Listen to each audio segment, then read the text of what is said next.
Okay, hi everyone. So now I'm Shawildi and this is my email address wildy231@gmail.com. So today I'm going to talk about the basics of absorption costing and marginal costing, and this is the part 1 of this series of short videos on this topic. Now I'm not going to go through review the textbook example and definition from A to Z and so on. I'd like to use a simple example to develop understanding on these two cost concepts. Right, so the example I'm going to use is this. Okay, I have a shop and the shop produces nothing but toy cars. Each toy car will cost $5 in terms of material, $3 in terms of labor cost. In a month, I think the shop would make 1,000 cars. Overheads on the other hand would be $500 per month. These overheads may include rental, insurance and depreciation. So what will be the cost of each car? Okay, students whom I have taught before, they would say that, hey, this is 5 plus 3. Yes, you're right, $8. While there are some other students who say that, hey, what about the overheads? Well, the overheads are also important in the production of cars. So the cost of the car could also include 5 plus 3 plus 500 over 1,000. And that gives us 850. Now, the first answer which gets us 8, that is termed as the marginal costing method. The marginal costing method takes only into account variable costs, while the second figure that you get is known as the absorption costing method. Absorption costing method takes into consideration an element of overhead costs. Now, then which method would be better? Okay, what's the difference between the two? Well, there are some differences. Okay, one of the clearest difference between the two is in terms of this thing called pricing.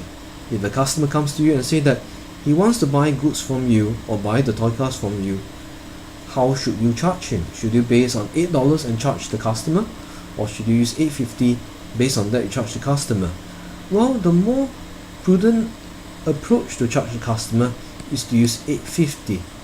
Right, then you add whatever margin you hope to make. Based on that, you arrive at the price which you will charge the customer.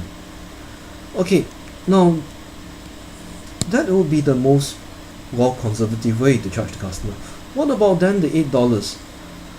Well, the $8 is also useful, not to say that it's unnecessary or doesn't have any use at all. There are some uses. The reason why the $8 may be useful is because $8 is also an incremental cost. Right. For example, in certain cases where there may be a special order, so instead of looking at just the total cost in terms of the absorption cost, some businessmen or even the accountant may think that, okay, why not we just look at the incremental cost and see if it's worthwhile to take on the special order or the one-off order.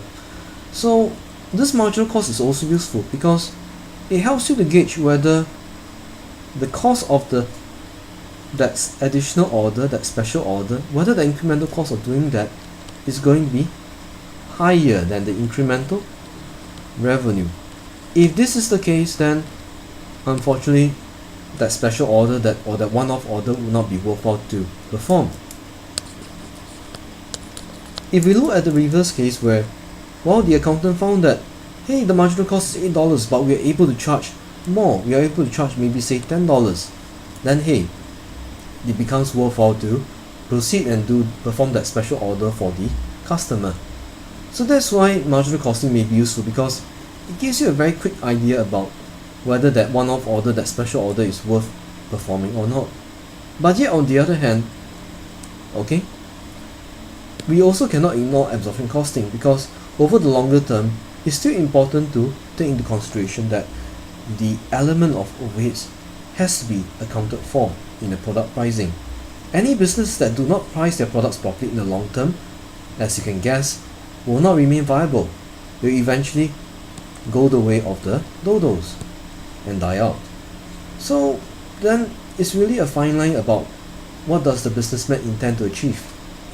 Alright, longer term, overheads must be covered, but shorter term, for those one-off orders, then perhaps the more right thing to do is that businesses may wish to consider marginal cost instead, especially for the one-off orders. Of course, these are very simplified examples. In reality, these are not as as straightforward to apply. Okay, so I hope that I enlightened you slightly on the concepts of absorption and marginal cost. Right, and here we have talked about that marginal cost is a concept that takes into consideration that the cost of the product should only be the variable cost, while absorption cost takes into account that it's not just the variable cost but the overhead cost as well. Okay, so with that we have completed this, and I hope that has enlightened you slightly on this topic. Okay, till then, see you and have a good day.